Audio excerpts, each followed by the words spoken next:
Welcome to the Alphonse Stadium in Winter Park, Florida. I'm Alex Ramol here with Carter Mansfield, and today we've got a Florida Collegiate Summer League matchup. It's the Winter Park Diamond Dogs hosting the Leesburg Lightning.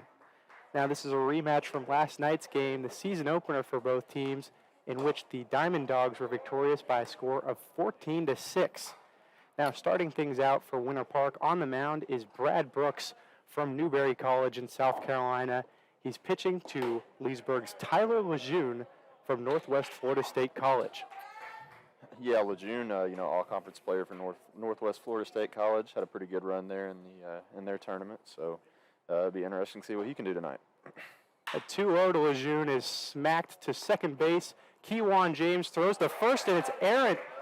Timo Aracena can't pick it up, so Tyler Lejeune will be safe at first. A bit of a routine play, a break in communication. I think, Carter, that Aracena got lost in the sun.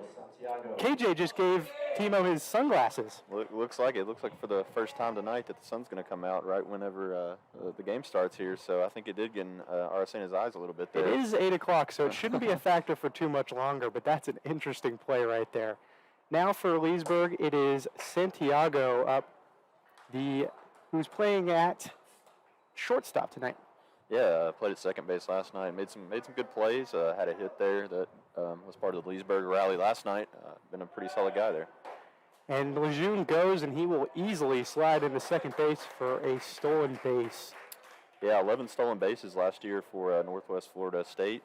Lejeune obviously showing that he's a speedster right there, just like many of the other Lightning players, especially at the top of the lineup. I mean, yesterday Winter Park was aggressive on the base pass early, and it led to a 5-run first inning. So Leesburg maybe trying to see what worked and take it for themselves. That one from Brooks is just inside for 2-1. Lejeune looking a little aggressive over there at second as well, trying to get in the head pitcher. Yeah, it's a good strategy to start to rattle that starting pitcher early on the base paths. Don't let him get into a groove. Here's Brooks' 2-1. Is fouled hard by Santiago. Be interesting to see here if Brooks can get it going early with the consistency, especially with the early error. Yeah, I mean, that's going to be a discouraging play to give up because it was pretty routine. I do think the sun was the main culprit, and it's already gone away. It's already behind clouds, so a bit unfortunate, but that's baseball, I guess, as Santiago easily slides into third after the ball was a bit mishandled there by the Winter Park catcher, Gonzalez. Yeah, when you got a guy like Lejeune on the base pass, you can't really let that ball get away from you at all, or you're going to pay for it. There is no room for error. Absolutely and now not. There's a full count for Santiago. Brooks' 3-2 is not in the strike zone. Walks Santiago. Runners on the corners early with no outs for Leesburg. Play now from North Florida, center fielder Austin Brinling. Now it's Austin Brinling up. Led off last night. Wasn't too successful. Showed some maturity in his at-bats, but really couldn't give the punch that Leesburg wanted and needed last night. Had a big-time triple there late in the game, but at that point, the ball game was almost out of hand. He did draw a walk there to start the game for Leesburg, but interesting decision to move a guy like that. He's probably the fastest guy on the team, I would say, and that's saying something. Move him to the 3-hole, so interesting move by Coach Billings here. We were talking pregame. I mean, it wasn't really working for Leesburg last night, so changes were necessary as Santiago, standing up, steals second base. So that's 3 stolen bases already for Leesburg. That's why they call them the Lightning, isn't it? Lightning fast. Yeah, no intention to throw there by the catcher as well. So I think they're worried about Lejeune over there at third, possibly taking off with a throw down to second. I completely agree. As that one is smacked past the first base line. 1 run will score, 2 will. It's going to be 2 bases for now, and that'll be it. Austin Brinling drives in 2. It is Leesburg 2, Winter Park nothing early on as he takes a chat with his head coach. Yeah, smoked that one down the line there. It'd be interesting to see here. Getting on them early, like Winter Park did to Leesburg last night, giving them a little taste of their own medicine. Absolutely. So far, the experience has been mirrored. The away team jumping on the home team early. with an error as well. Yes, Early true. error. Just on the other side of Multiple, the I guess, diamond. too, with the catcher as well, if you think about that, too. A couple balls got away from him, so. So now it's Dale Francis, and another stolen base attempt, fired to third, and he got him. Brimling gunned down by Gonzalez. The throw to Coker with the tag was perfect, and that's the first out of the first inning. Yeah, beautiful throw right there, right on the money. It has to be to get a guy like Brimling out at third. It looks like the Lightning are going to be aggressive here early, especially on the base path. And it's paid off up until then, so I don't really blame Brimling for going. Yeah, and there hasn't been really any kind of effort from Gonzalez to throw any of the runners out for the most part here so far. So definitely can't knock the Lightning for trying that there. Now we got Dale Francis up. He's looking at 1-1, setting up now. Big power hitter, kind of didn't get to show it early last night, at least in the parts of the game that mattered, but he clearly has a lot of power. Yeah, 0 for 4 last night, but looking to bounce back here. He's definitely a guy that can take you deep if you throw him the wrong pitch. So interesting to see if he'll get it going. That was we've talked about the roster moves. That was an interesting one, an interesting non-move, taking a guy who was 0 for 4 out of and leaving him in the cleanup spot, as that one is in foul territory and cannot be tracked down by Kewan James. Yeah, really tough play there, but good hustle by James trying to track that down. Definitely needed that out early. He had it most of the way, but just couldn't come down with it, and Dale Francis is still alive, looking at 2-2 from Brooks.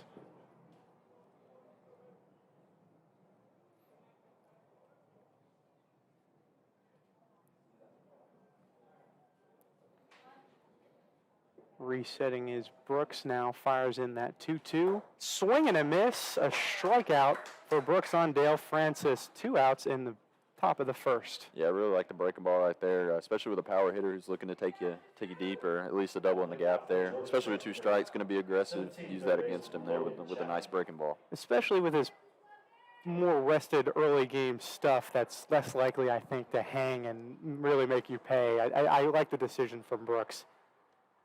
As that brings up Logan Chapman, the third baseman today. Just graduated high school, now going to Georgia Tech. Had a pretty solid game last night, hit an RBI for him. Made a pretty costly error at third, but seemed to recover from that pretty well with both at the plate and in the field. Yeah, after that, it was almost like he was activated by that error. As he smacks a 2-0 pitch into right field, it is just foul. And the Diamond Dogs are lucky that it was just foul, because I don't think that Sean Sparling was going to grab that one. Yeah, and it looked like Chapman was rounding second by the time that one hit the ground out there. He's maybe the last guy you want to see drop one in the corner on you. He is blazing fast.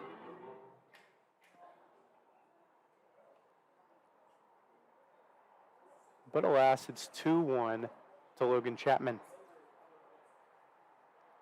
Brooks is 2-1. He's it way inside, 3-1. A lot of maturity at the plate for Chapman. Definitely had a lot of really good plate vision, good decisions last night, even being one of the younger guys in the league overall. He's not even slightly out of place as he takes 3-1 and walks. There's that discipline we were talking about on full display. He definitely has an aggressive side, but if he's not getting pitches to hit, he's not going to make a fool of himself. No, absolutely not. Now we have a season debut for Cade Sadler, also of Northwest Florida State College. Started his college career at Kennesaw State and is now over there with Tyler Lejeune as he is plunked by Brooks. Welcome to the Florida League. Absolutely. That one didn't look like it hurt too bad and was pretty much not. I can 100% say that was not intentional, because the look on Brooks's face, I could see it. He was disappointed that he missed his spot there. Yeah, no reason for any bad blood in there, I don't think. No, not yet anyway. Now it's Drew Leinenbach, one of 3 North Florida players, or at least North Florida players from last season, in the starting lineup for Leesburg. Yeah, 2 hits and a couple RBIs for him last night. Really good game and really impressive in the out and right field as well. Made a couple good catches and plays out there. Great last night, but he fans at that first pitch for 0-1. We will soon meet, or maybe not so soon meet, his teammate Tyler Gertheisen. The two of them were both phenomenal last night. Yeah, and that's kind of what you want. They both have the similar last names kind of out there in the corners of the outfield, and both played really well defensively last night. And bat right after each other in the order from the same school. They flipped him around, though, last night. And Leinenbach gets to go first tonight as he looks at 0-2, or is about to face 0-2 from Brooks, which is just in for a strikeout. That's it for the top of the first inning. It's 2-0 Leesburg. After this, we'll be right back.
We are back with the Florida League on Flow Sports. Leesburg and Winter Park. Leesburg up 2-0 here in the bottom of the first.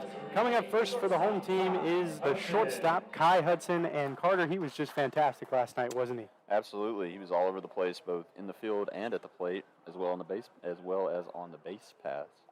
Definitely he stole a base there, made a really good plays at shortstop. So going to be a key factor here tonight for Winter Park. I mean, the only thing he didn't do well last night is pitch, and he didn't get out on the mound. So a really solid all-around performance by Hudson. Easy to see why they kept with him in the leadoff spot as he fouls off for 0-2. Yeah, he's exactly what you look for out of the leadoff spot. A lot of speed, really good plate discipline, draws a lot of walks, makes really good contact, gets on base. So definitely what you're looking for out of the leadoff spot. The 0-2 is just low and outside for ball one. Exactly, and it shouldn't be too surprising because he's put up great numbers at Olivet Nazarene for 2 years in a row. That 1-2 is in the dirt. Hit 364 last year. 365, and I believe about 350 the year before that, so definitely no fluke. He's been dominating the NAIA ranks.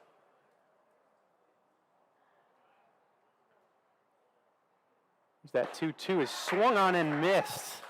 Struck him out there. A big hack. And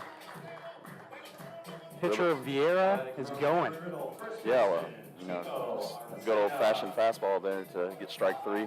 Vieira can really bring it from the right side of the mound. One of the really intimidating forces in this league that you're going to find standing at 6'7" out of UCF. My. You do not want to face off him and pick up hoops, I assume. As that one is hit into foul territory, tracked, but there will be no play. That's into the batting cages Up now for Winter Park, it's Timo Aracena, the first baseman. Yeah, he homered last night. Absolute bomb, three-run homer in the first inning. Really kind of shot down the sails in the Leesburg crowd last night. Really good crowd, but Aracena was one of the factors that kind of took him out of it early.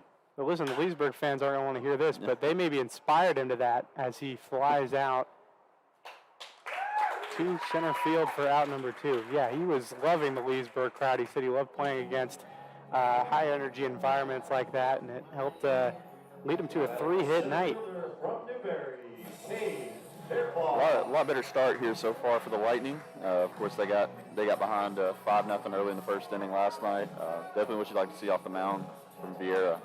Now they're firmly in the driver's seat as Cade Faircloth steps up to the plate for Winter Park. Yeah, he also had a really solid night last night. A hit, scored 3 runs as well. He was dangerous on the base pass, and not too many opportunities in center field, but one fantastic catch on one of those. Yeah, robbed a double, and that would have really started the momentum going for the Lightning. I believe that was to lead off the inning as well. Made a really nice diving catch. I don't know if we have like wins probability added in the Florida League, but I bet he robbed a high win probability hit as he grounds out to first base. And that's all for the first inning here at the Alphonse Stadium. Leesburg has a 2-0 advantage. We'll be right back.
We are back with the Winter Park Diamond Dogs versus the Leesburg Lightning here at Alphonse Stadium.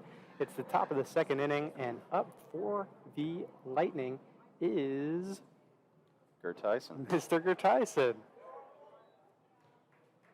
Tyler Gertyson again, 2 hits last night and a walk, drove in a run. Fantastic outing for the North Florida man.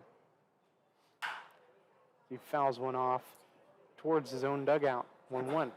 Yeah, Gertyson, the other guy, like we said, a lot of speed, hits for a lot of contact as well. So seems to be a common theme in what Coach Rich Billings looks for when he's building his Lightning roster. Listen, I mean, don't let last night's scoreline fool you. There's a lot of talent on the Leesburg Lightning. Absolutely, a lot of tough breaks. A lot of bad bounces, but they were both teams were fairly even in the hit column. So. Errors and bad breaks is kind of what cost the Lightning last night. As Brooks freezes up Gertyson for a strikeout there. Now batting from Missouri, extra hitter Hector Mangual.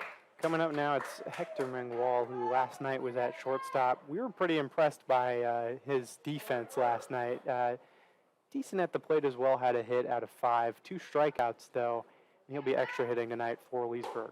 Yeah, he was really good on the defensive side of the ball. Made 3 diving stops and got an out on 1. Definitely a SportsCenter top 10 worthy play. Absolutely fantastic performance, but giving him a night off, I mean, he did a lot of work, so I don't blame him. Stayed in the whole game, hit Looks like 5 his times. pants are still dirty as well. From all Absolutely. those diving catches. Here's 2-0 from Brooks. Is fouled into the netting.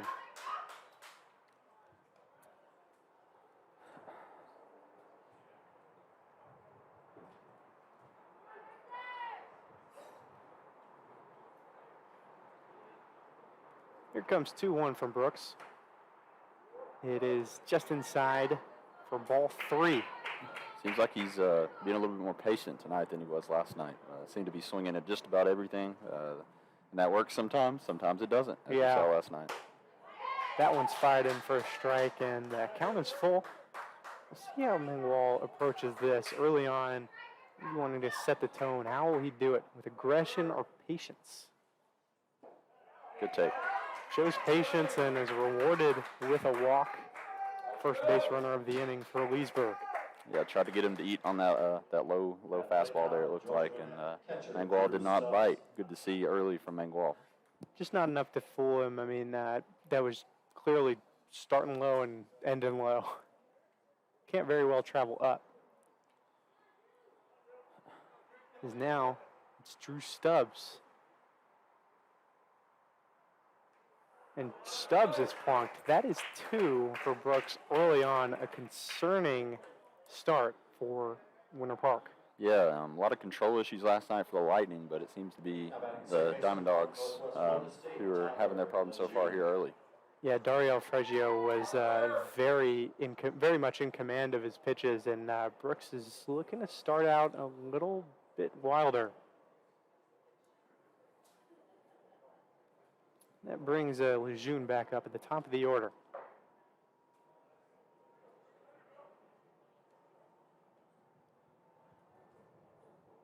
Brooks checking at second and deals.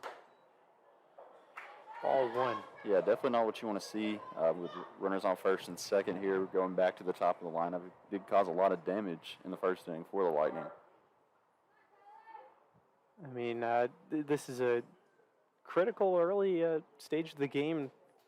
Winter Park needs to keep Leesburg in check, as that one is fouled off right in front of us into the netting. Made me flinch a little bit. Yeah. Props to you for admitting that.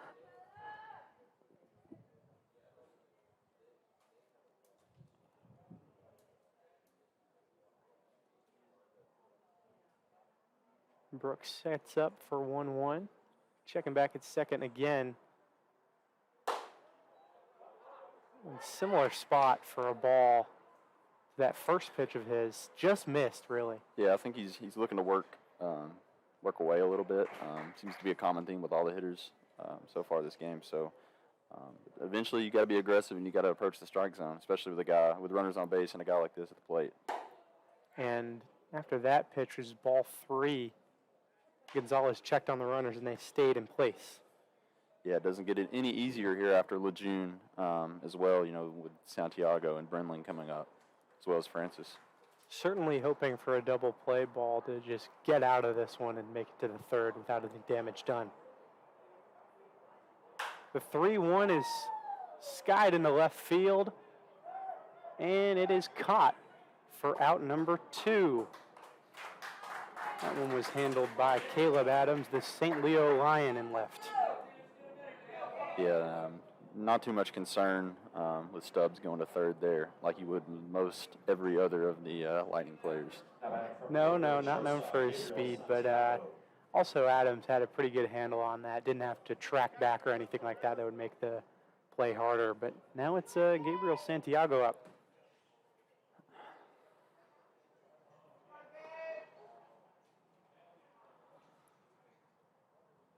First pitch to Santiago is hit right up the gap. Seems like we'll have a run score. Holds up at second, and that's in for run number 3. Mengwall crosses the plate. The visitors are up 3-0. Santiago with a good celebration there, just like his solid contact right up the middle.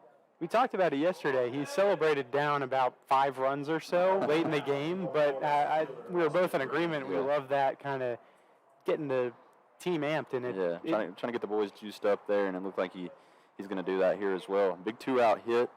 It's good to, especially early on when you have those runners in scoring position, to capitalize on that, because that can be a wasted opportunity later in the game. Why not celebrate? And now it's Brindling up. Brindling hits one right to the first baseman, Aracena, who tosses to Brooks for out number 3. Well, the Lightning add one more. They're up 3-0, but the Diamond Dogs still have plenty of chances to even this one up. We'll be back right in a couple of minutes now.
Right fielder, Sean Sparling. We are back to Diamond Dogs versus Lightning here at the Alphonse Stadium. The Lightning lead 3-0, and up first for Winter Park is Sean Sparling.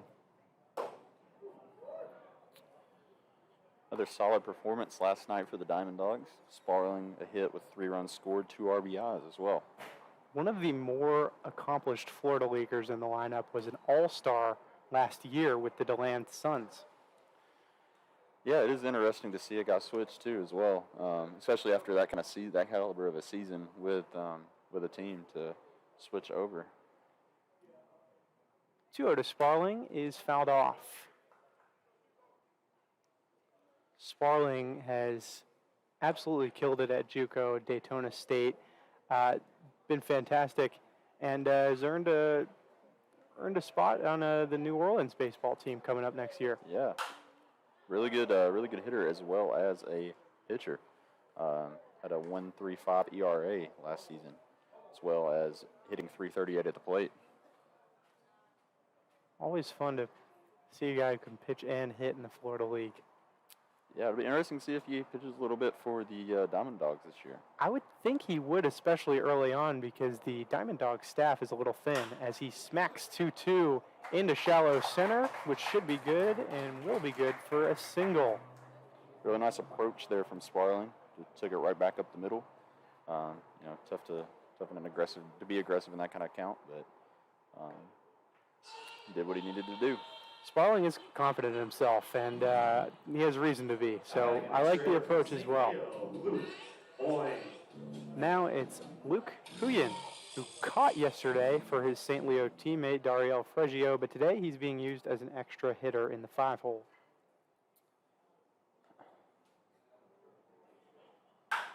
Huyen smacks that into right field. Should be an easy catch, and it is.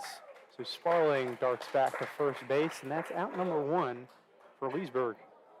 Yeah, you really have to get it pretty far out there with a lot of speed to get it through that lightning outfield. A lot of connections there, like we talked about last night. Three North Florida guys, a lot of chemistry. Good communication. Absolutely. So a lot of speed as well.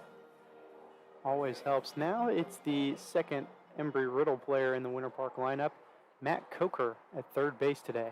As a throw over to first is not in time, keeps Sparling in check. Coker was at second yesterday. Made a lot of really good plays up in the middle infield. It'll be interesting to see how he does at the hot corner tonight. You could tell the communication between him and his teammate, Timo Aracena, his Embry-Riddle teammate, was just great, and they connected for a lot of slick plays. They did.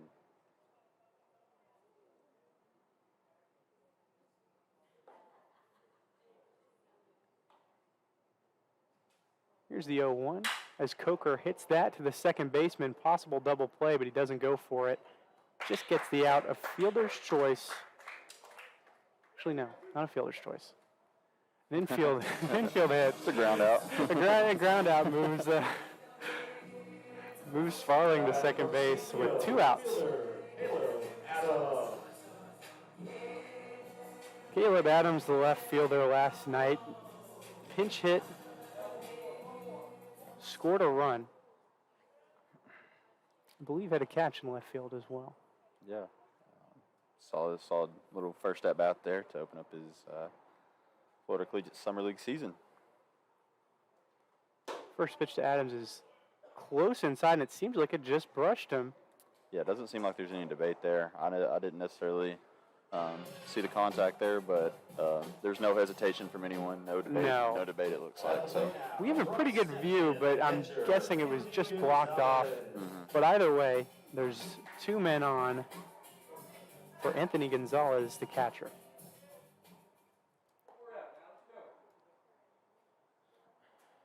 Stetson man, originally from Miami, Florida, where he went to Columbus High School and did quite well there.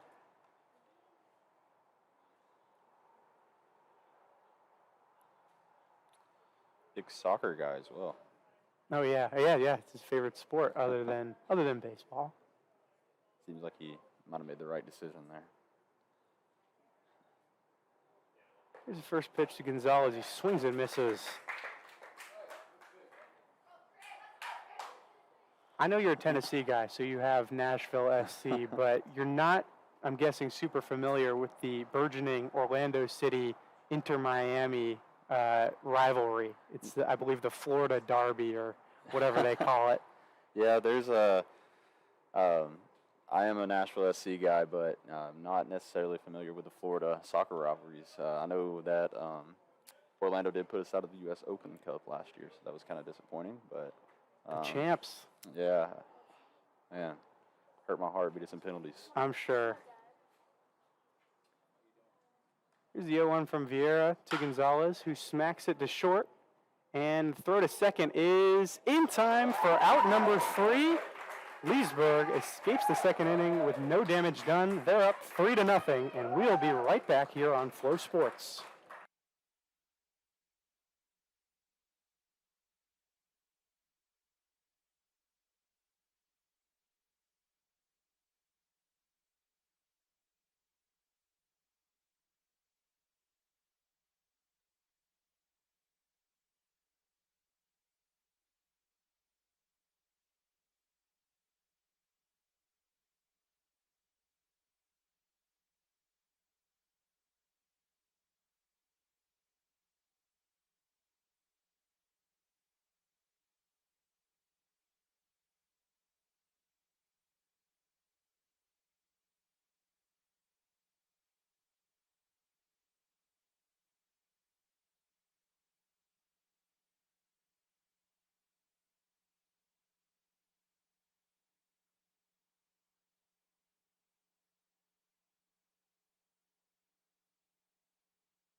We are back with the Florida League on Flow Sports.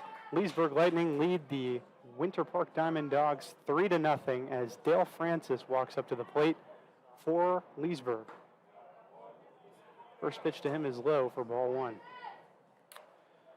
Francis, the Carolinas Conference Player of the Year in 2023. Phenomenal season for him. Hit .442 in 154 at-bats. Seemed like it was the right decision for him to transfer from Alabama State, enjoying a lot more success at Erskine. As he smacks that one in the left field, it carries far and it's right off the wall. The throw from Adams in left to second base is on time for out number one. Kewan James tags him out for a fantastic defensive play. Wow, yeah, that was an absolute rocket from the left field fence there. Francis came out of the box hustling, but there was just not even a hop in that ball straight to the chest of the second baseman. Pretty easy play there. You would think, if you can hit the wall, that you would be able to get a double, and I think that's what Francis had in his mind coming out of the box there. But great defensive play there for Winter Park. Just doesn't have the speed to make something like that work. But coming up for Leesburg is a guy who certainly does. Could have a triple off that same spot in the wall. It's Logan Chapman, the Georgia Tech commit.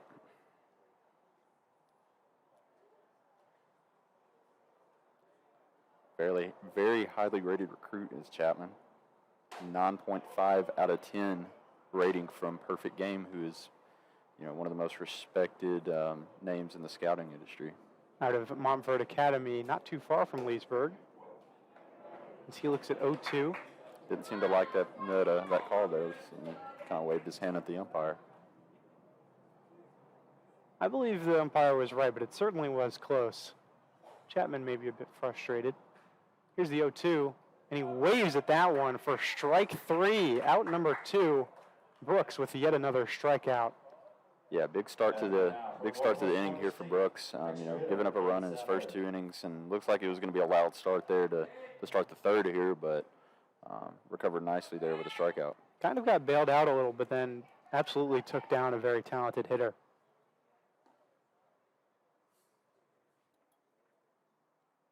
A little discussion here.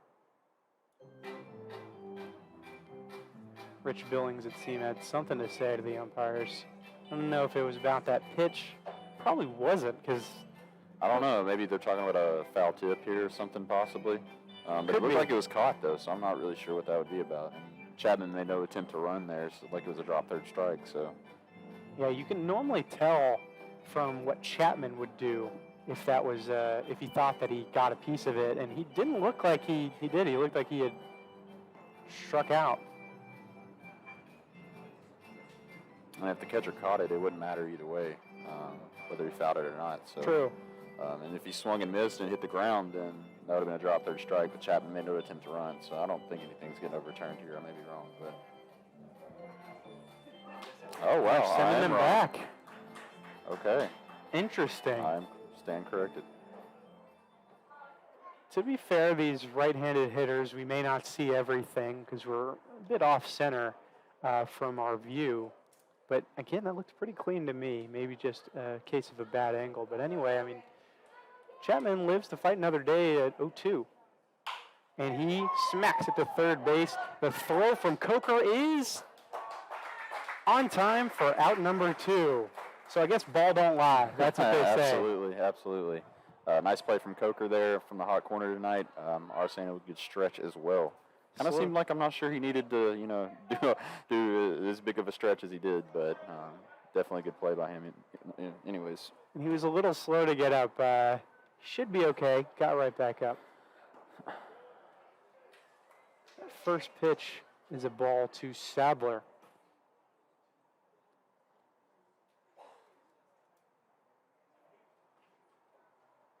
Brooks setting up 1-0. That one's fouled off towards Coker.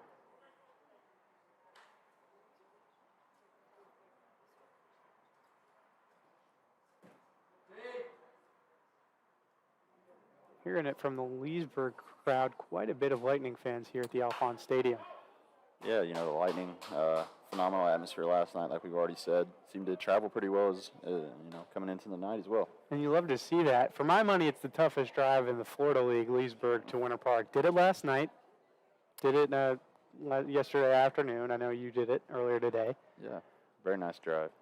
Shows some dedication from fans as that one is inside to Sadler.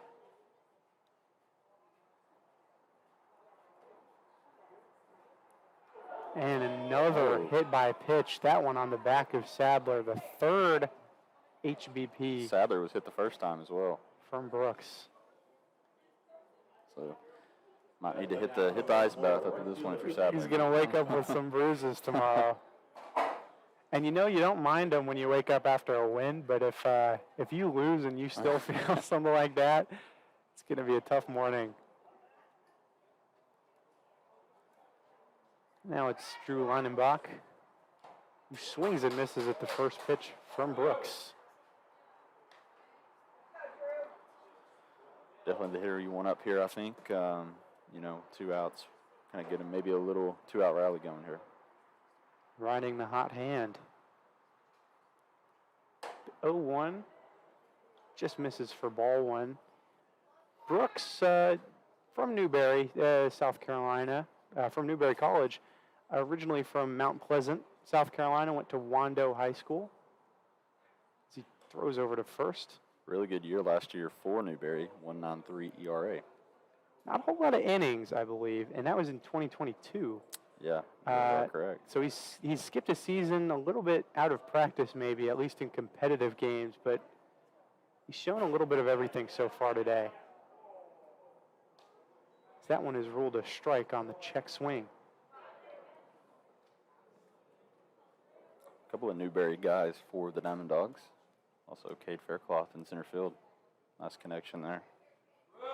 Faircloth, though, more local from Central Florida. As that one is a swing and a miss, ends the inning. Another strikeout for Brad Brooks, though it's still 3-0 in favor of the Leesburg Lightning. We'll be right back for the bottom of the third to see the Diamond Dogs strike back.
We are back with the Florida League on Flow Sports.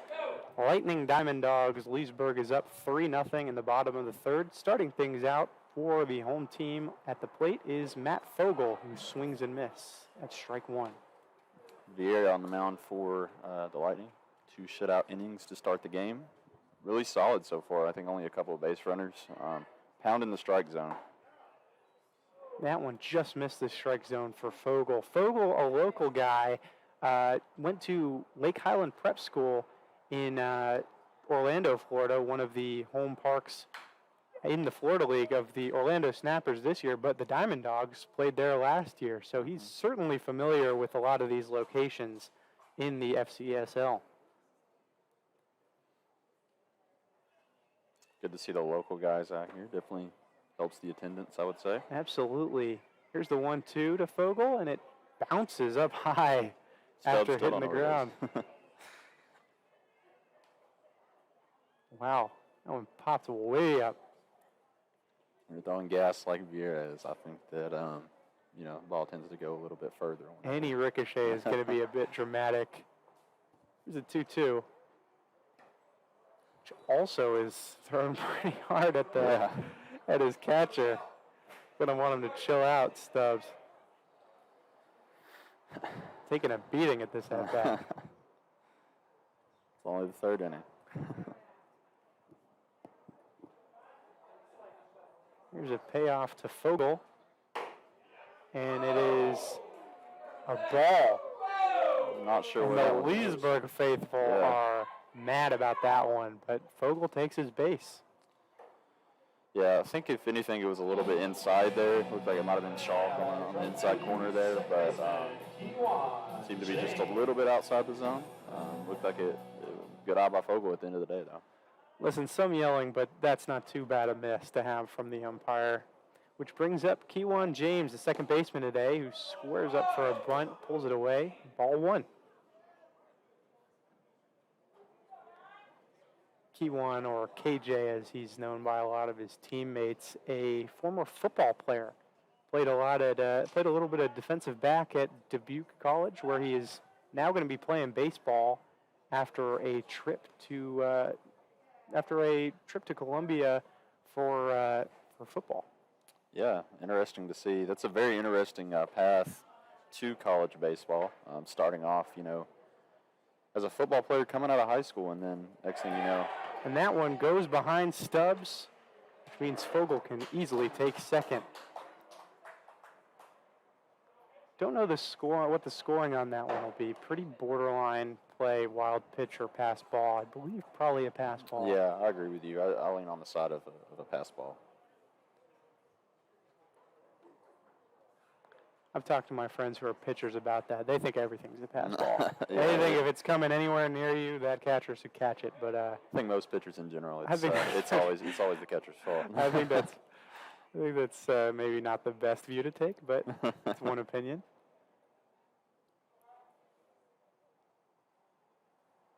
The 2-0 to James. Bunts foul. James can get the bunt down here. He'd definitely have a good chance to get to first, I think, with his speed. Absolutely a great athlete. Showed some speed even on a ground out yesterday, but as long as he moves Fogel to third, it'd be a successful play. Yeah, absolutely. Definitely need to look to move him over, I think, here with no outs, if anything else. He takes strike two. James last summer played for the Leesburg Thunder of the Florida League Division II. Hit 273 and 44 at-bats, had a homer, and also had a triple. So some extra base potential for the speedster James. And the 2-2 is fouled off. With a guy that's obviously, like we said, he played football as a freshman at Dubuque College, but, at-bats are super valuable for a guy that, maybe took a year off, it sounds like. So good to see he's made his way up from the Division II League Division I here this summer. He's definitely savoring every rep for the Diamond Dogs as he looks at strike three for out number one in the bottom of the third. Yeah, nasty breaking ball there from Vieira. Looked like he almost got out of the way of that one, and it ended up right down the middle. So great two-strike pitch there from Vieira. Certainly a great weapon in Vieira's arsenal. We're back at the top of the order with Kai Hudson, the shortstop.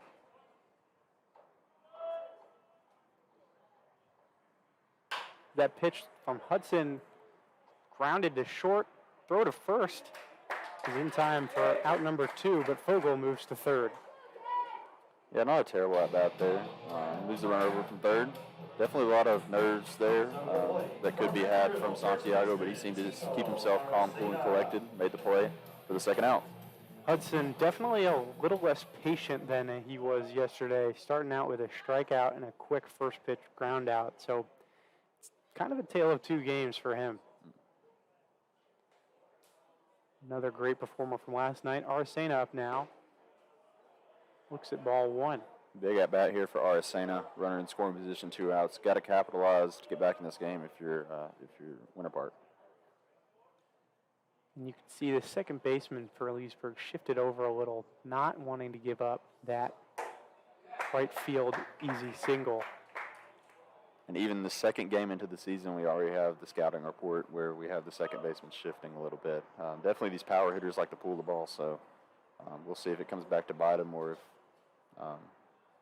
genius move here.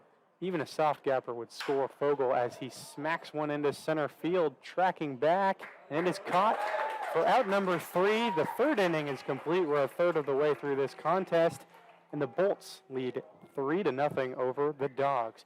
We'll be right back in a minute.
We are back with the Florida League on Flow Sports.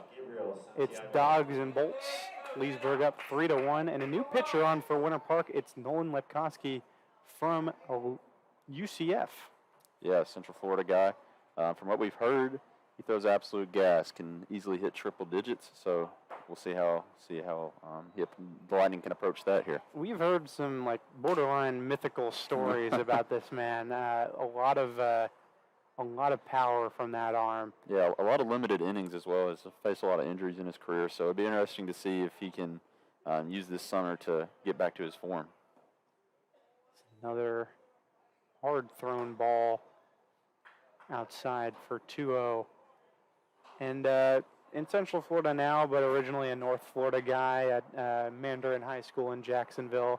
And you'll see him identified by that trademark beard, which I saw on Max Preps. He was rocking at Mandarin. He's had this thing for a while. Even in his descriptor, his bio at UCF Baseball on the website, it says like has a great beard or something like that. So it's an identifier that he certainly loves. Maybe a little Brian Wilson-esque from the San Francisco Giants, electric, hard-throwing reliever back in the day. And I mean, he definitely drew power from his facial hair, so I certainly get it. But he's down 3-1 right now. Makes him a little bit more of an intimidating presence, I think, if the 100-mile-an-hour fastball isn't enough. Yeah, you think? The 3-1 from Lepkowski is high for a walk. That was Santiago gets the free pass. Yeah, and a lot of the things we heard along with that, 100-mile-an-hour plus fastball is that he's had a lot of trouble finding his control in his time at UCF, so be interesting to see if he can kind of knock off those kinks and find his way here this summer with the Diamond Dogs. Because it's obvious if that control is corrected, you could be looking at a seriously special player. But now he faces another special player, Austin Bringling, the South Carolina transfer to be. As that ball is high, which allows Santiago to steal second, then third. The throw to third is not in time. 2 stolen bases for Santiago. A great hustle play. Takes advantage of a Lepkowski pitch that went just a bit high. Yeah, phenomenal hustle there by Santiago.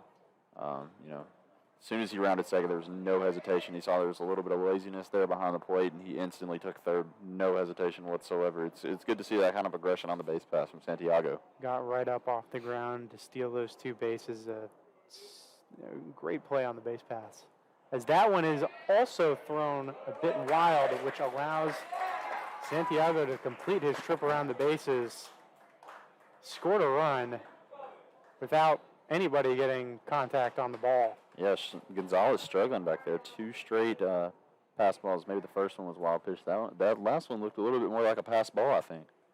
And listen, I don't want to make it sound like every pitcher with certain command issues is impossible to be with, but the problem is compounded by him being with a catcher that he probably has never thrown with before. Yeah, I definitely agree.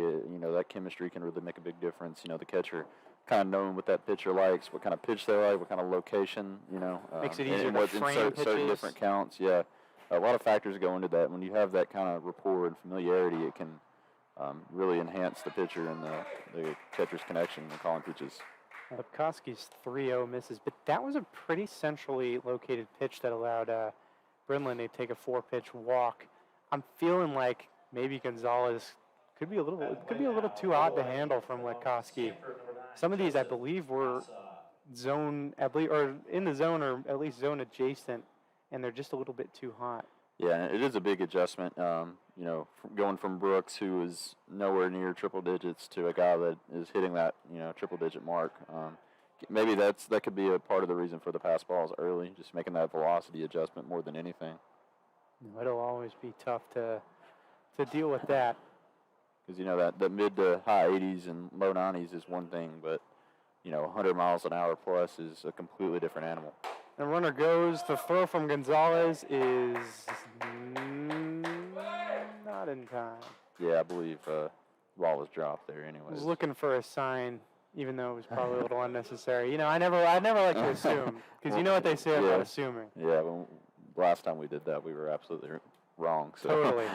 Now Joseph Mazza is in for Leesburg, replacing Dale Francis. Interesting move here. Maybe thinking with a lead, you don't need the power, maybe a bit more on base. I don't know. He had a hit and a walk last night. Yeah, he had some really good approaches at the plate last night. He batted at the very bottom of the lineup, but had a really big hit. Got a walk last night. So Koski high again for ball 2 to Mazza.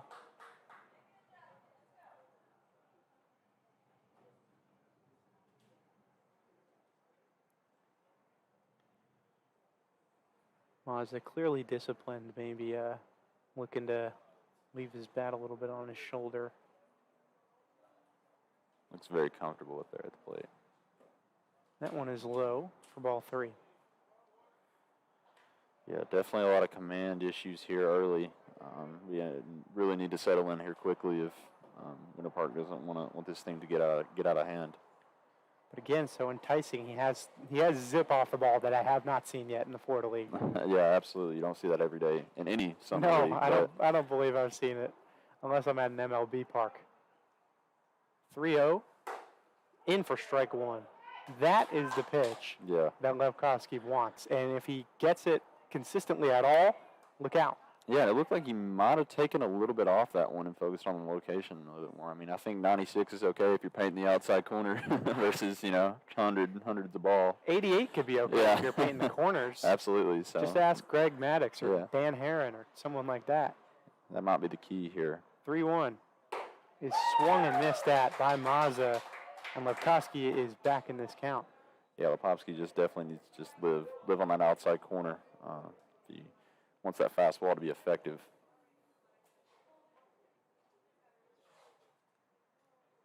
Big time payoff coming for Lepkowski to get his first out of his outing here. Here comes, and it's inside for a walk. Mazza takes a free base.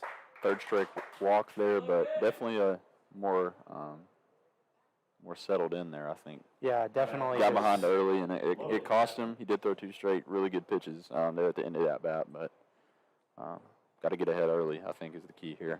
Certainly his best stuff so far, or his best location anyway. But yeah, if he gets ahead early, it could be trouble for Leesburg. But anyway, here's Logan Chapman. Stares at the first pitch, strike. Yeah, that's exactly what we're talking about there. Definitely got to get, if he gets ahead early, finds that rhythm, should have no trouble getting outs here.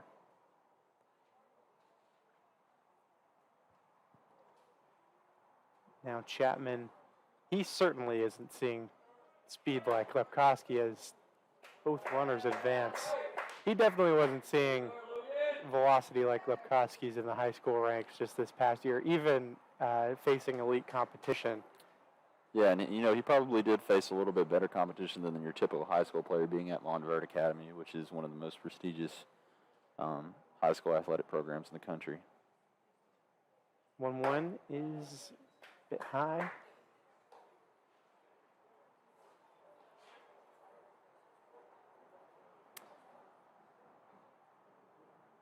It's 2-1 again to Chapman. Haven't seen really any contact off Lepkowski so far. It's been interesting. It's been either swing and miss or take. And that's what you typically get from a hard throwing reliever. As that one hits the backstop, could be a play at the plate, and it's not in time. 5-1 Leesburg. A bit close there, but good base running. Makes the 5th run for Leesburg. Yeah, just a little bit outside there, I think. Like we said, like we've already said, I think it's just been more of a velocity adjustment for Gonzalez back there more than anything, going from Brooks to such a hard throwing pitcher. Now Chapman looking at 3-1 with a runner on third, and he fouls that into the parking lot. This is really, really valuable reps for Chapman here. Facing a guy with that high velocity. Like we said, he probably doesn't face triple digits typically at at the high school level, and going to play at a Power 5 program like Georgia Tech, you're going to face that a lot more frequently. So this is about as valuable of a rep as you can get coming out of high school. Payoff is fouled into the parking lot and hit off somebody's truck. Well, the owner of a I can't identify it, but the owner of a pickup truck may have a dent in your roof. My car is over there, but I don't drive a truck, so just like you. Mine is far away. You made sure to park pretty far away. I might be illegally parked. I don't know. I might just be. But that's future me's problem, as the payoff from Levkowski is low and it gets past him. Another run will score. And that's 6-1 Leesburg. Looks like it crossed up the catcher a little bit there that time. The last couple have been pass balls, like you said, but that one looked like he missed a spot a little bit there more than anything. Definitely tripped him up. And Levkowski, on top of being a bit of a unique pitcher, was maybe a bit late of a roster addition. I believe made the first practice, but was a late roster ad, maybe didn't get to connect with some of these other guys, as he fires one at the backstop, which lets Chapman easily steal second standing up.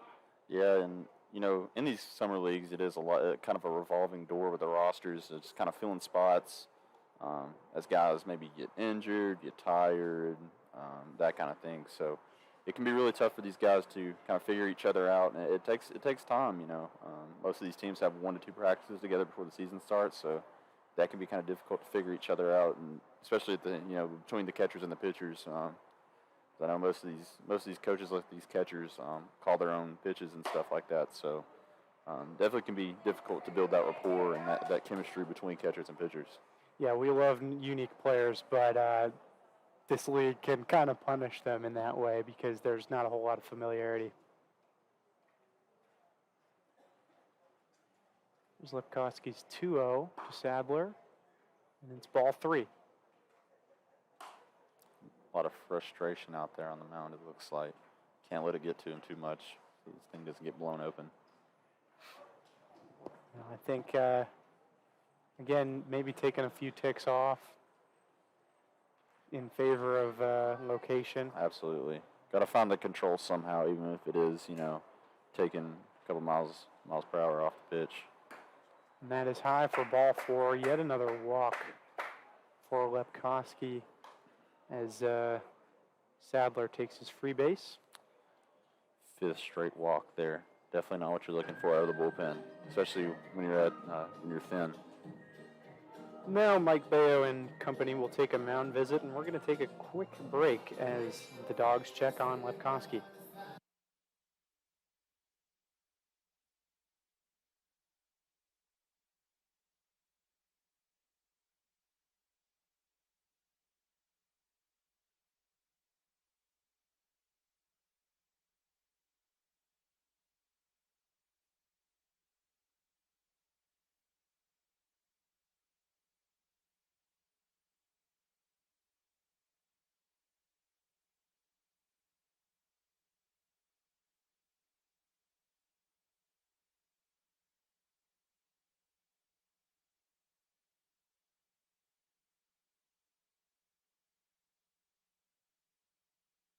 Florida, Andrew Leinenbach.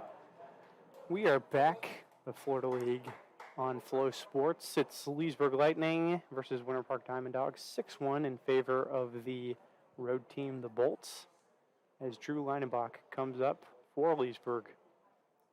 Pitch from Levkowski is outside as both runners steal, but ball gets past Q1 James at second, and yet another runner scores. That's 4 now in this inning, making it 7-1. This game is getting a bit out of hand for Winter Park. Yeah, definitely not what you're looking for. After the mound visit, you come in trying to calm everyone down, and then the ball goes into center field on a stolen base. Definitely not what you're looking for there. Have to get an out here. It's already kind of been blown open a little bit in this inning, so got to limit the damage as much as possible, start pounding the strike zone, even if that, like we said, that is at the cost of velocity. And that is high for ball 2. could see part of the reason that those runners stole was a bit of a slow windup from Lepkowski. He doesn't ever have a fast one, but I feel like that one was even a little slower. Yeah, I think he's kind of focusing a little bit more, trying to really lock in and throw those strikes. Trying to steal himself. Yeah, and those runners really took advantage of it. They were gone really early before the ball was even close to coming out of the pitcher's hand. Still, it would have been a close play at second, I think, if the ball would have been stopped, but it wasn't. Alas, we have another run. James just couldn't trap it after the throw from Gonzalez. Only 3 hits so far for the Lightning, even Here's though they have 7 3-0. runs. And another walk. Another walk for Lepkowski. I believe that's half a dozen. 6 in a row would be correct. At the plate now from North Florida, Tyler Gertason. And Tyler Gertason, the other half of the Lightning's North Florida Osprey duo. That was so prolific last night, even in a loss, comes up. 2 runners on the corners with still no out here in the top of the 5th.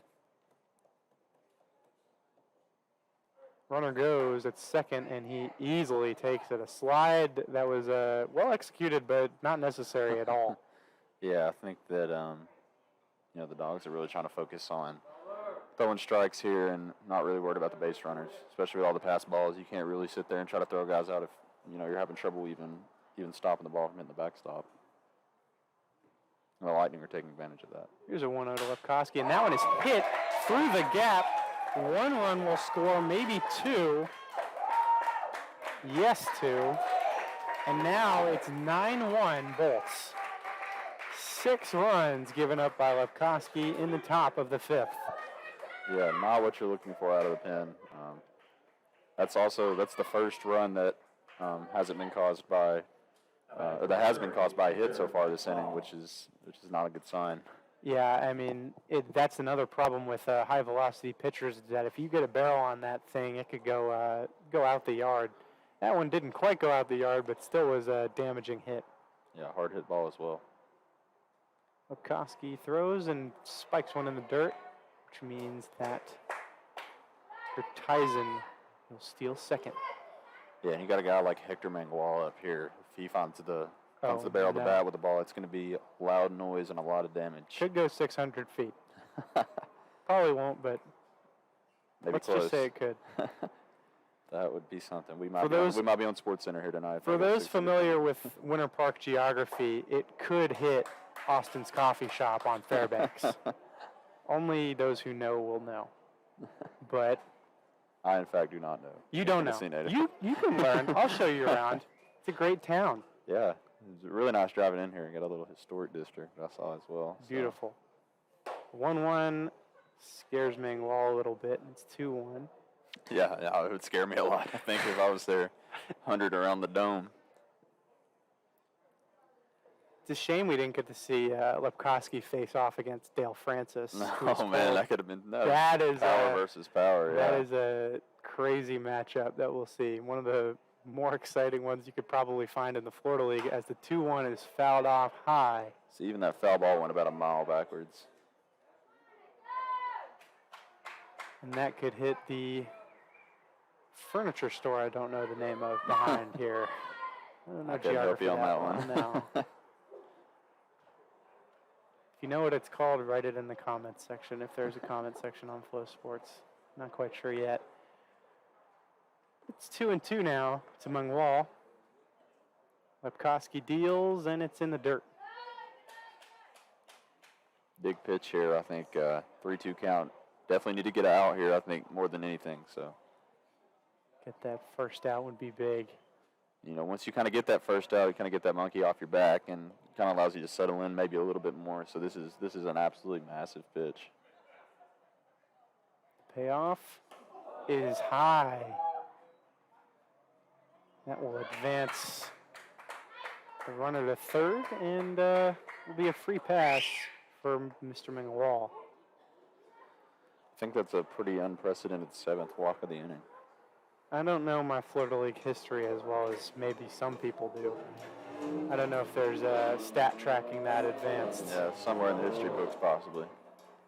But as they take a mound visit, we'll talk about it. I mean, I don't know what Coach, well, it's okay. It seems he's being taken out. So Yeah, the obviously. interesting thing now is that there's only one more pitcher on the Diamond Dogs roster in the bullpen. And it looks like they're going to go with a position player, I think. That Either looks a like right right fielder fielder. or a second baseman, Oh, possibly. Is it Sadler? We'll see. Well, it wouldn't be Sadler. Not Sadler Sadler. plays- Who's the two-way? Let's see. I don't know. Sparling. Sparling came in from right field there, it looked like. So. No. That's Coker. Oh, gotcha. Coker is Gotcha. on the mound. I heard before the game talking about this exact scenario, Coach Mike Bayo, interim head coach. And, I mean, the roster's pretty thin for Winter Park. We knew that going in. That's why the pitching from last night was so impactful, because it got the win while saving the bullpen. Also seeing a defensive substitution as DJ Swanendaiji comes in to play the outfield somewhere. But yeah, I saw Coach Bayo asking the players, like, all right, who said they could pitch again in a pinch? Like, I think I saw Timo Aracena raise his hand. I didn't see all the results of that query, but... it looks like Sparling's moving over to first base. Aracena maybe Aracena at third. at third. So lots of changes there for the Diamond Dogs. Looks like the middle infield will stay the same. Swanendaiji coming in. And Coker went to the mound, so. I believe that the other two outfielders are the same. Can't quite see numbers. I think that's correct. So a lot of changes here with Coker moving to the mound from third base. Still no outs. Runners on the corners. And if you know how to pitch and you live in the Central Florida area, the Winter Park Diamond Dogs may need you. And I'm actually being serious about that. Unless you're in the transfer portal or junior college, maybe come and get some reps in. Well, and this is a 5-game stretch in 5 days for the Diamond Dogs, and this is only game 2 of that. So you don't want to go out there and burn the pitchers you do have in a game that's 9-1 at this point. Coker leads with a strike, though. That's all you need right there. I think if you're the Diamond Dogs, you don't need the 100-mile-an-hour velocity. You just need a guy who can give your defense a chance. It's a shame, because I'd love to see a guy like Levkowski featured in a deeper roster like Leesburg's, for example, because it gives you a bit more flexibility. He already has had command issues, but the pressure of being like, hey, you got to complete a couple innings for us, that only adds to it a bit unfairly high expectations. But it is what it is. Yeah, and I think a big thing with this Florida league is that kind of puts guys in new situations and allows them to develop with maybe situations they wouldn't find at their college. Relievers kind of getting those starts and starters kind of coming in out of the bullpen and seeing how that works for them. You never know, you may find something that really works for you better than the current situation you're in, whether that be coming out of the bullpen or starting on the mound. So good to see some of these guys get to have new experiences and develop with those. I think in some ways, yes, it does work well. I think Carter Craig last night is an example of that, where he maybe would have gotten pulled in a deeper roster at a certain point. Started out like a little shaky, maybe in the middle too, but he had great stuff, and he settled in to complete the game, get that elusive 3-inning save. So I think that's the positive of having a bit of a thin roster, but Levkowski shows a negative, as Coker, on a payoff pitch, gets a strikeout on his first batter. Yeah, that was Drew Stubbs. Yeah, really, really good approach there from Coker. Really needs to come in here and, like you just saw, pump strikes and get outs. Because you can't get out, you have no chance if you're walking guys. So if you're throwing strikes and giving up solid contact, at least you're giving your defense a chance there. Absolutely. Now Lejeune is back up top of the lineup. So 1-0 start from Coker. It's 9-1 Lightning in the top of the 5th inning here at the Alphonse Stadium in Winter Park, Florida, as Coker throws yet another ball. 2-0. Lejeune recently given the all-conference nod for Northwest Florida State College. Congratulations. That third pitch is a bit high for a ball.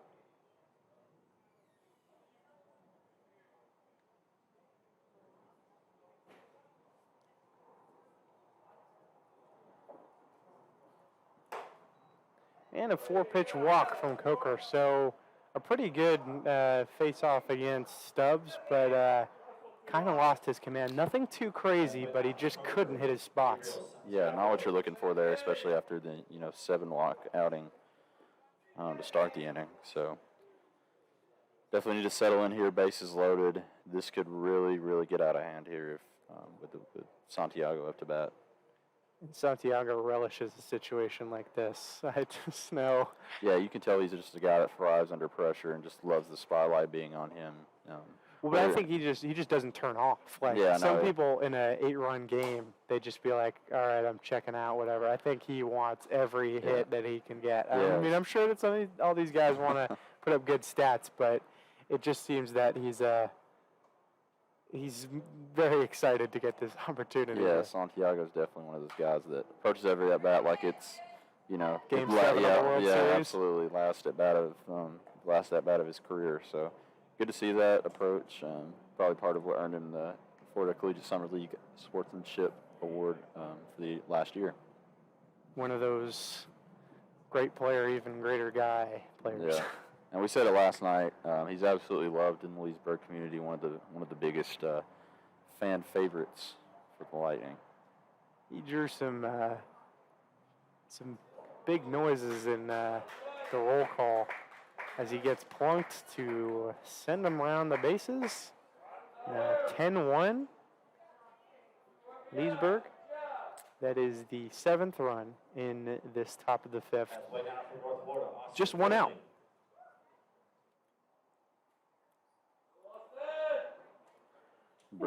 Austin Brindley coming up here. This is Not not a good situation for the Diamond Dogs, I wouldn't imagine. But a strike fired by Coker.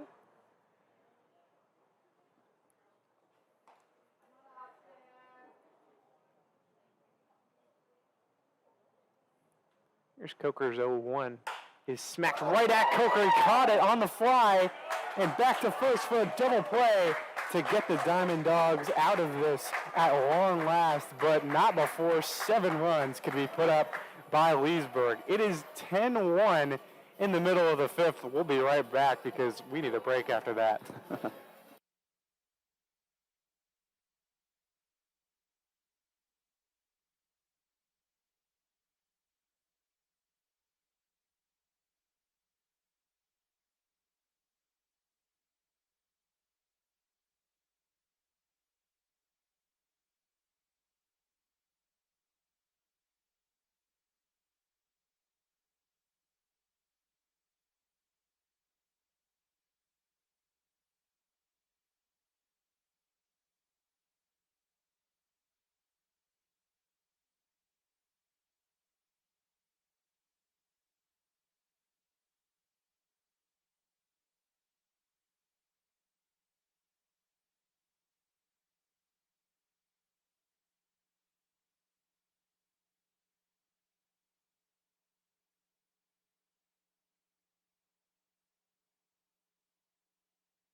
DJ Swanandaje.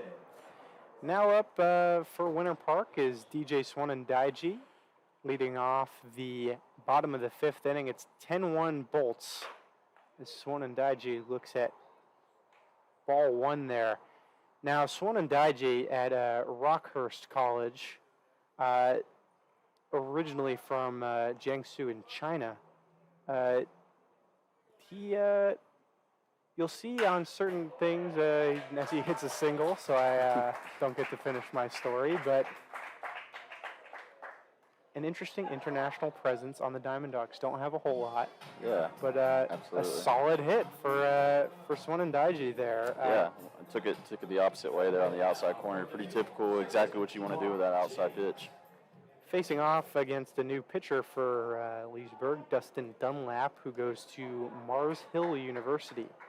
Yeah, I also believe he is a Leesburg native. As a passed ball, Swanandaji slides into second. Gets that stolen base.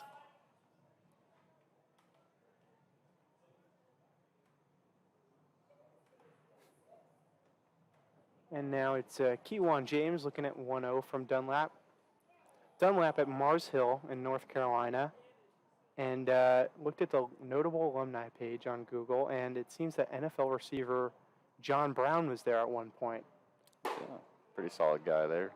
Definitely like a fantasy football guy. like he I feel like some people would know him. Like he was a good player, but I feel like everybody who played fantasy football in the mid to late 2010s knows who John Brown is, and definitely picked him up on the waiver wire at least a couple times. He's one of those guys that you find late in the season on the waiver wire that ends up winning you the championship. You know, totally makes you look like a genius. He would you'd just see he'd do nothing but score an 80-yard touchdown, and sometimes that's all you need. Really worked on Madden as well. Had like 92 speed every time he was. I've never used him on Madden, but I can imagine. He was always had a very high speed rating, which is pretty much all you need in Madden.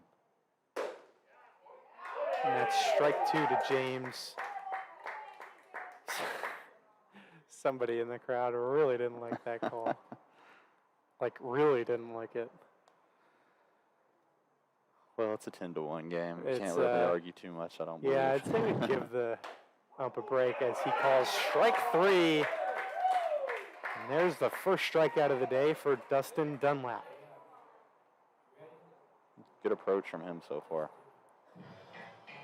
Swanandaji jumped on him, but he had control in that at-bat against James. And he's another guy that hasn't thrown a lot of innings so far in his collegiate career.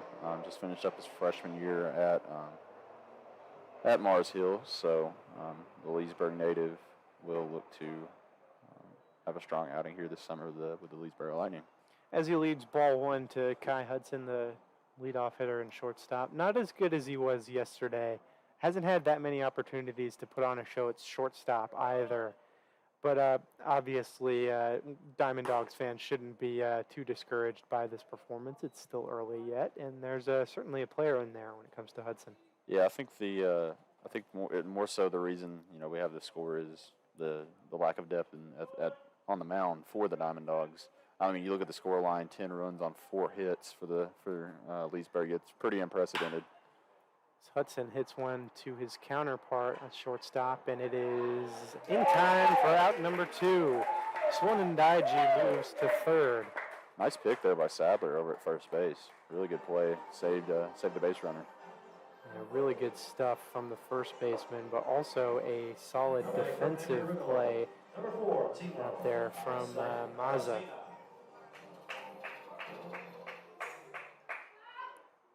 Now it's Timo Arasene again. Embry-Riddle. As he swings and misses at that first pitch. He is trying to get all 9 runs back with one swing there, it looked like. Maybe double his home run total. Keep the streak alive. Knocked his helmet off. Yeah. Arasena, a business administration major at Embry-Riddle. So... really good academic school. Yeah. More known for engineering type programs, but there's certainly, maybe that was the case years ago, but a more diverse offering over there in Daytona Beach.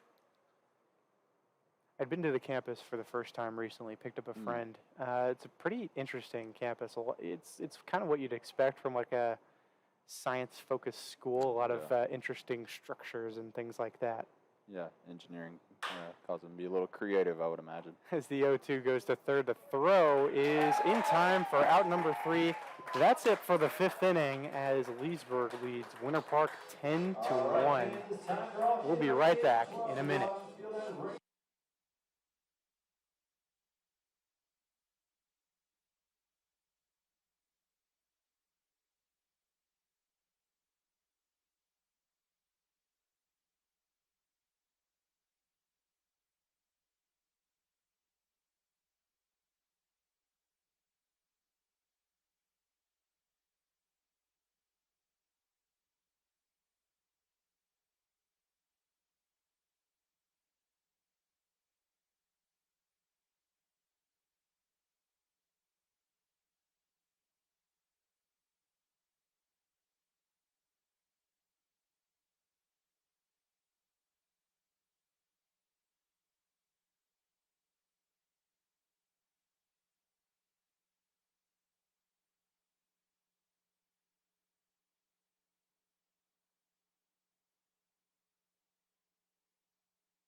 We are back with the Florida League on Flow Sports. It is the Leesburg Lightning at the Winter Park Diamond Dogs. Leesburg leads by a score of 10-1 here in the top of the 6th.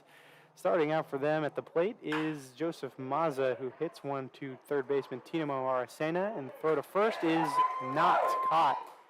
So Mazza will round to second.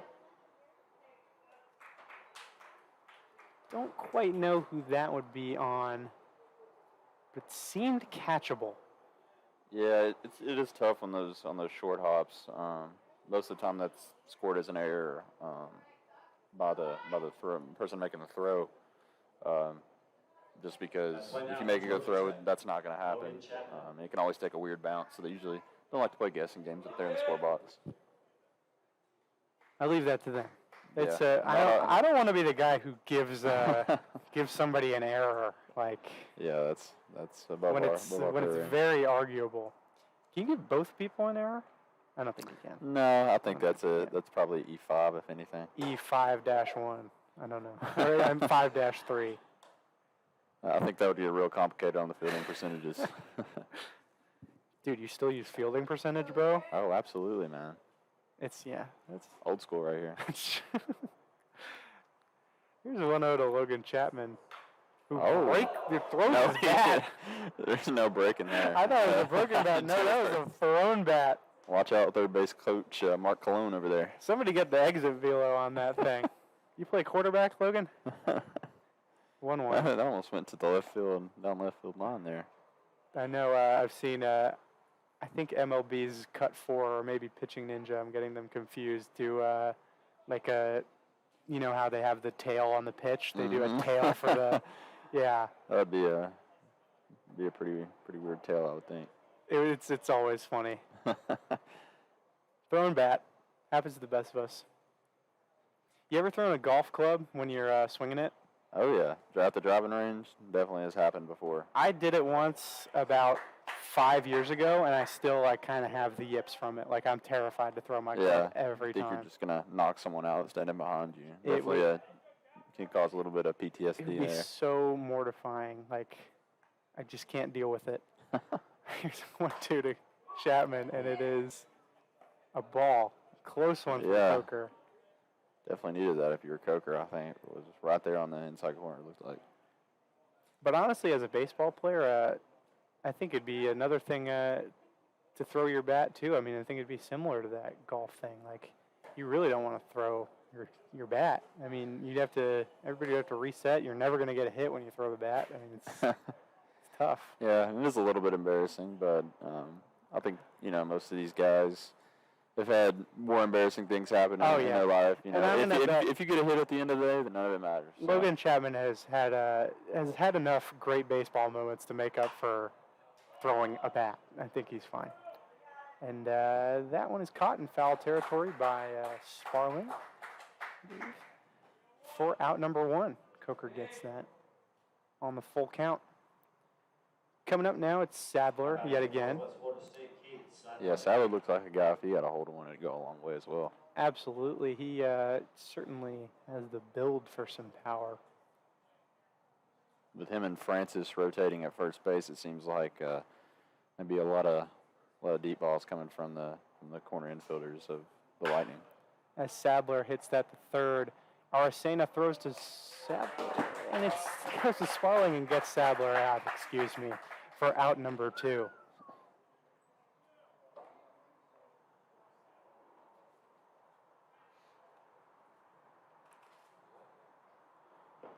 And that means that Drew Leinenbach is back up with 2 outs and a man on second.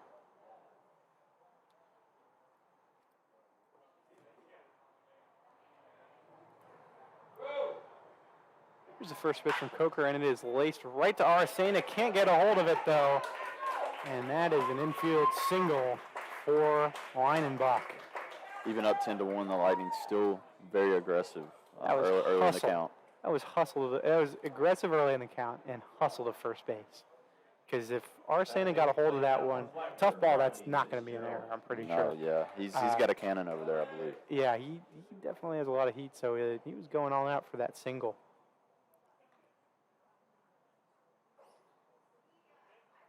Now it's Fitzgerald who hits another one to Aracena. Aracena to Sparling again for out number 3.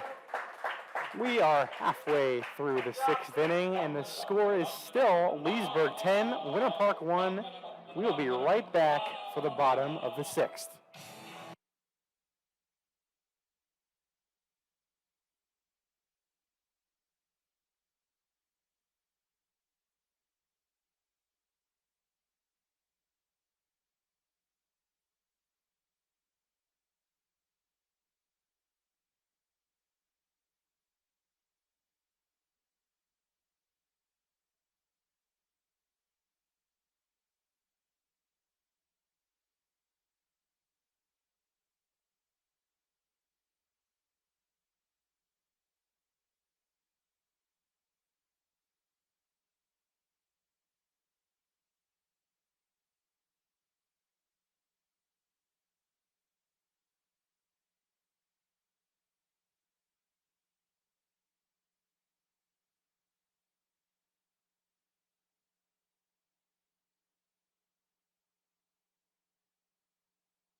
And we're back with the Florida League on Flow Sports.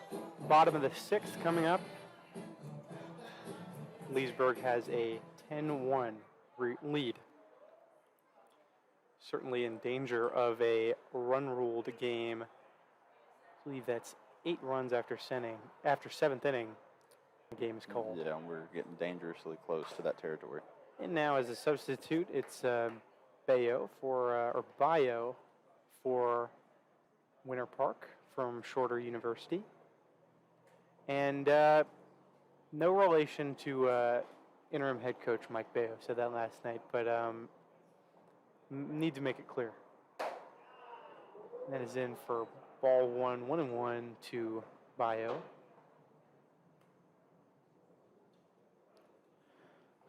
Danny Rodriguez now on the mound for the Lightning here. Really looking forward to seeing him pitch. Bio swings and misses at another one of Rodriguez's offering. Now you said that Rodriguez is a bit of a journeyman throughout college. Yeah, started off his career at Florida Gulf Coast. Really good program out of the A-Sun. Then transferred over to Daytona State. Had really good appearances there. In 2 seasons, 2.78 ERA. Not bad at all. Picked up a strikeout on Bio there.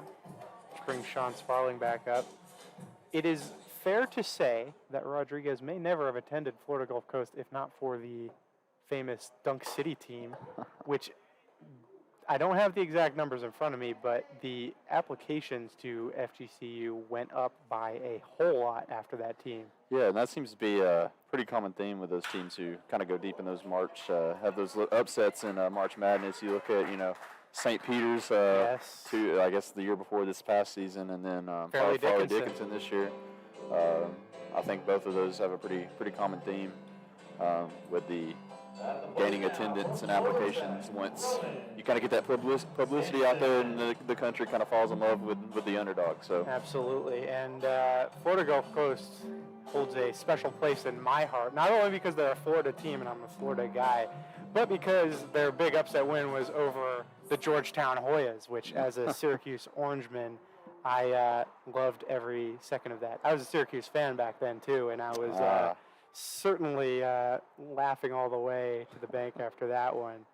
Unfortunately, I believe I had Georgetown winning the national championship that year. You so did? Not looking good. Yeah. Also, I will never. That will never be me. I don't know if you remember when Missouri lost to Norfolk State as well. I also had Missouri winning the national championship for some reason. Was that year. Kyle O'Quinn's Norfolk Yes, State? it was. And Kim English, who is now the head coach of Providence, was the star for that Missouri team. So, Wow.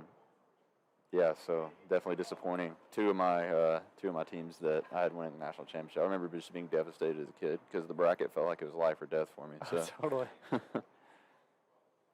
You'll never see me pick Georgetown to win the national championship. I don't care if Iverson and Ewing came back at the same time, as that is caught in foul territory. 4 and out. That retired Roman Sampson, I believe, substituting. Welcomes in Matt Coker. Speaking of brackets, we do have the NCAA baseball tournament going on right now. I believe I picked my Vanderbilt Commodores to win the national championship. They seem to be rolling so far, so good to see that. Syracuse doesn't have a baseball team, or they have a club baseball team with a rich history. But that means I'm focusing all my attention on the D2 tournament where my beloved Rollins Tars are battling it out. So what is a tar for the I still don't know. For the people too? I still don't know. I've lived here all my life, Winter Park, and I still don't know, which is I pride myself on knowing those sorts of strange facts. But I don't know. I know they use a sailor in their iconography, so it's probably something to do with that. Okay, yeah, because I saw the print of the Rollins little logo here behind home plate, and I thought they might have been missing a letter or something with the Tars. So. So just Googled it. It says under what is a tar, which is a section on Rollins College athletics, because everybody has this question. One of the most charismatic and colorful nicknames in college sports belongs to Rollins College. Quite simply, a tar is a sailor. So there you go, a sailor. I was right. I didn't know that for sure, but I was right. Pass ball or wild pitch leave that up to the scorers, allows the runner to advance to second base. But yes, Atara is a sailor. Interesting.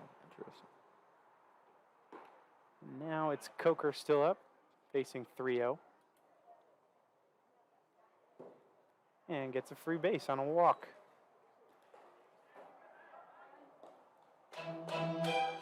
Winter Park, this is a big chance for it to threaten the expansion of this game to a nine-inning contest. Yeah, only very few chances left to get back within that range. And here's Caleb Adams up with 2 outs and a man on first and second.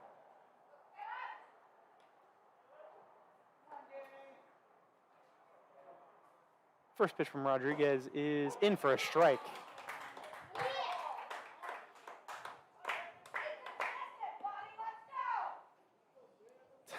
Some loud fans here. You've been in a contest that's not exactly a close affair. Still get some passion, and that's why we love the Florida League's fans.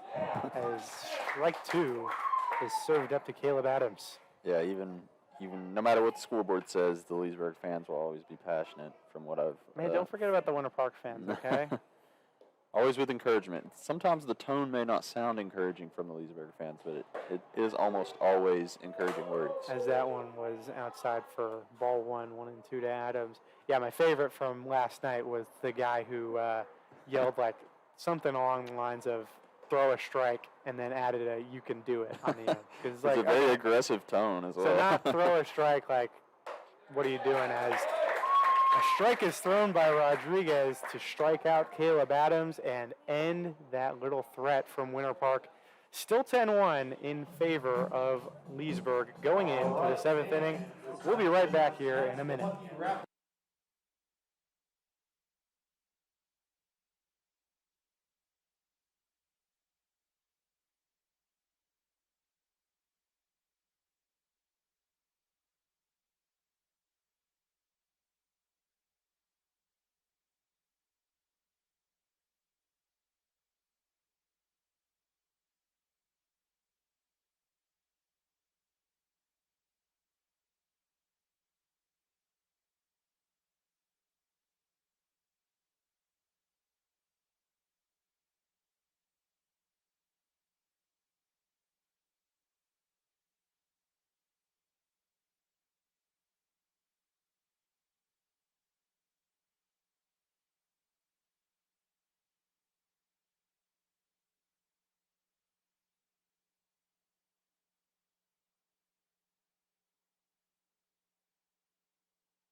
Now we are back to the Florida League on Flow Sports. Diamond Dogs and Lightning. Leesburg leads 10-1 in the top of the 7th. And they're hitting right now, starting out with Hector Mangwal from the University of Missouri at Columbia. Big SEC guy there. It just means more. It just means more. That is fouled off for strike 1. I think we talked a little bit last night. Of course, Mangwal, a Puerto Rico native. A lot of great Puerto Rican players, both in the MLB and especially at the shortstop position, which is what Mangwal plays. And Aracena just hit Mangwal right there. Definitely not on purpose. Just He's a position player pitching. This Yeah, will happen. I don't believe Arcena has any. Or he may have. I may be completely wrong about that, but I don't think he's listed as a pitcher No, anywhere. So I don't believe so. I think they're just trying to eat innings here with the thin depth in the bullpen for the Diamond Dogs. This is the reality for Winter Park. Sadly, as Drew Stubbs is next to face Arcena. Arcena's first pitch is just outside for a ball.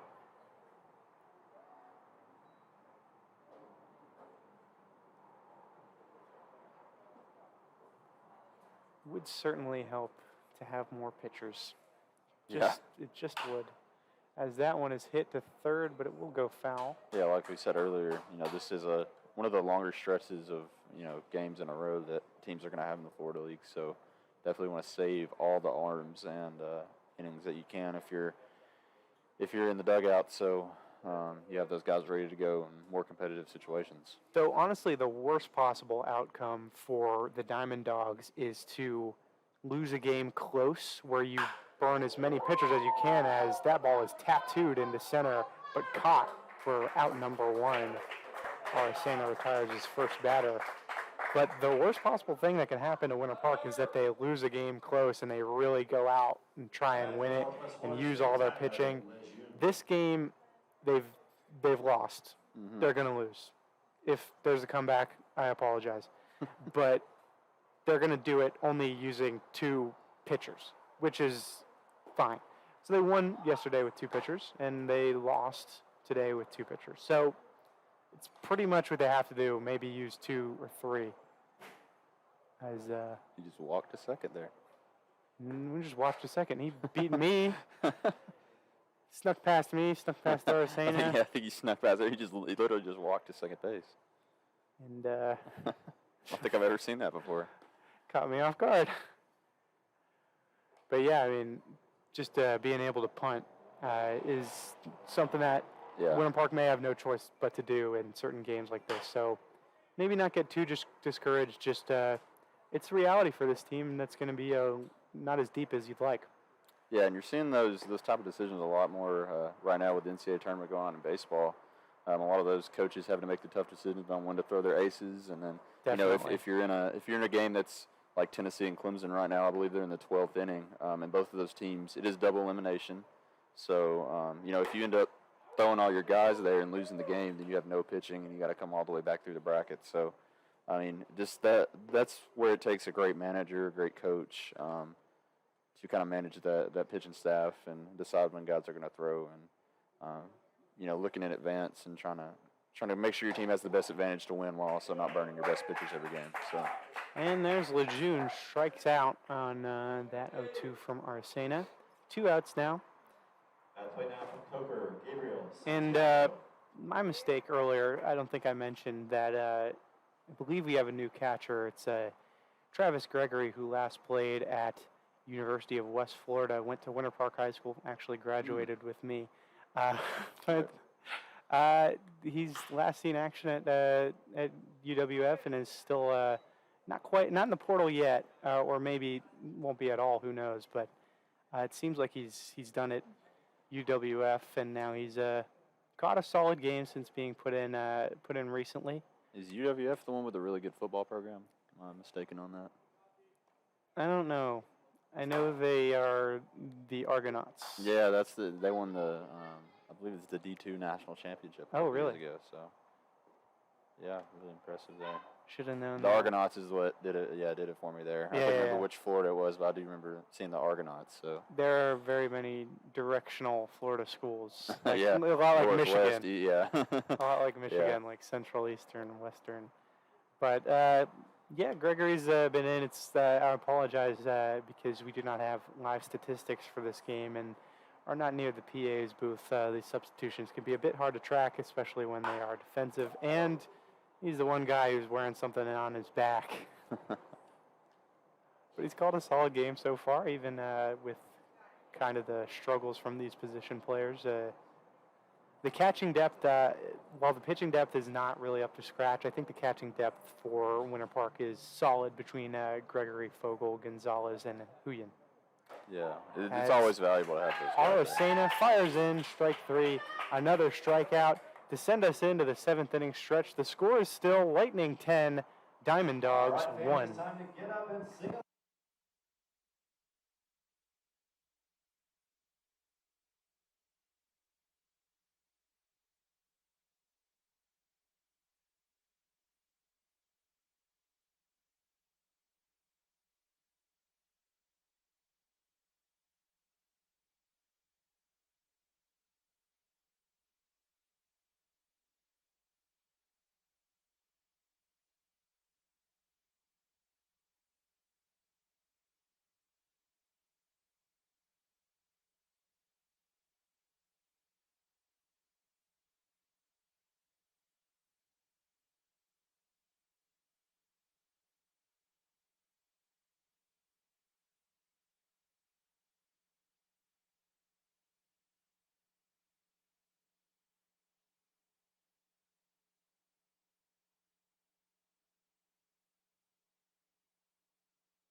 We're back with the Florida League on Flow Sports. Lightning lead the Diamond Dogs 10-1 in the bottom of the 7th coming up. Now up it's Travis Gregory, who I mentioned came in as a defensive substitution earlier. The former West Florida player and former Winter Park Wildcat. Wildcat.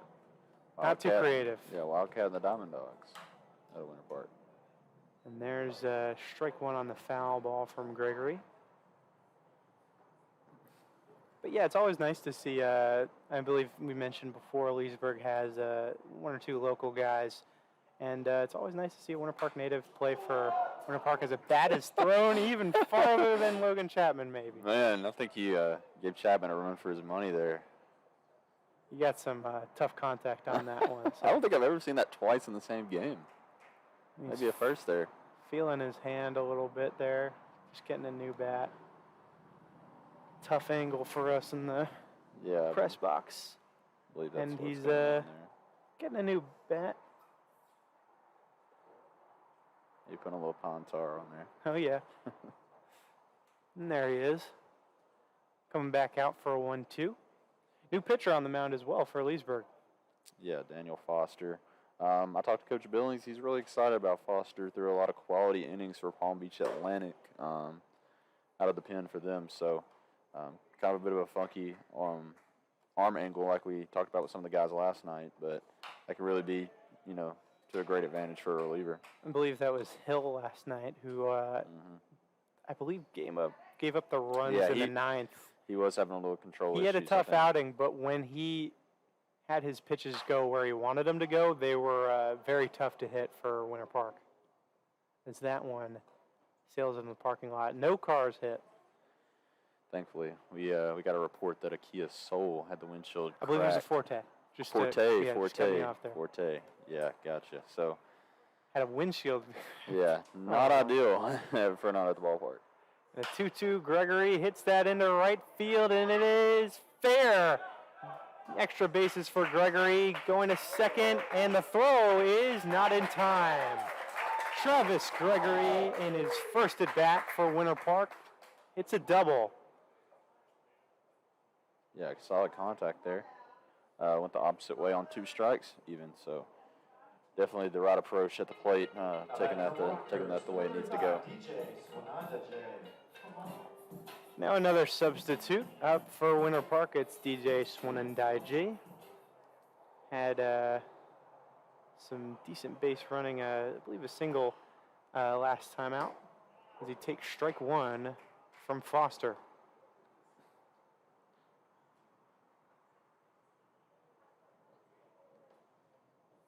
Swanandaiji, you could tell, has some energy as he swings at that one and misses. Yeah, he looks real aggressive. Like skipping into the outfield, a tough slide into second base, like an aggressive slide when the play wasn't exactly close. Like, I like to see that effort. Oh yeah, definitely good to see that, especially in a game that a lot would say is out of hand. High fly into shallow right from Swanandaiji is caught for out number one.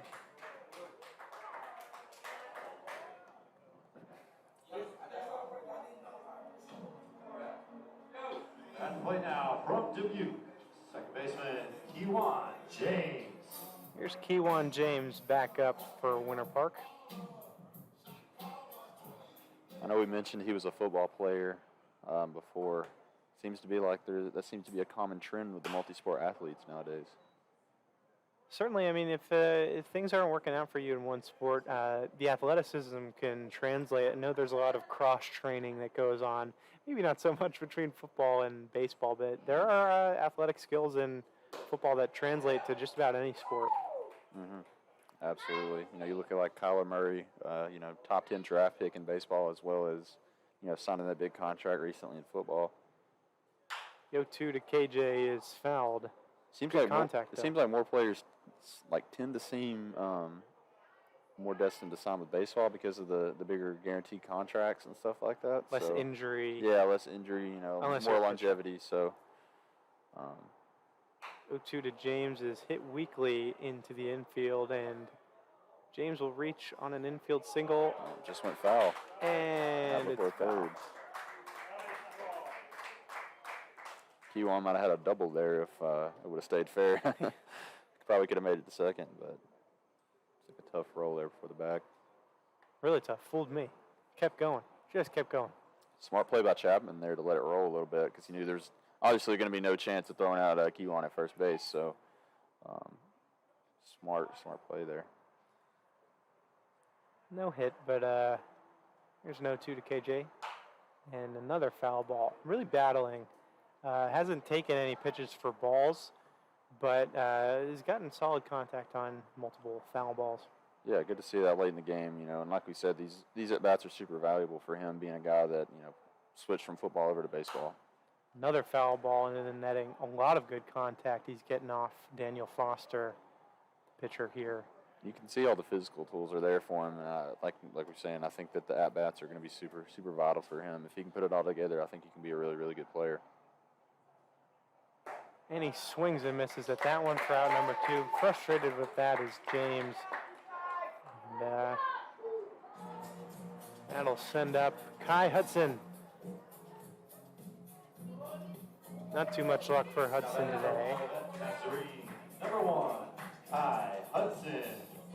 But anything can change. I mean, even if this game won't be won, just bringing in one good at bat into the next day can be all the difference. These players that thrive off their own confidence. Absolutely. Every at-bat can be valuable. Comes in for strike one on Kai Hudson. The 0-1 is swung on and missed.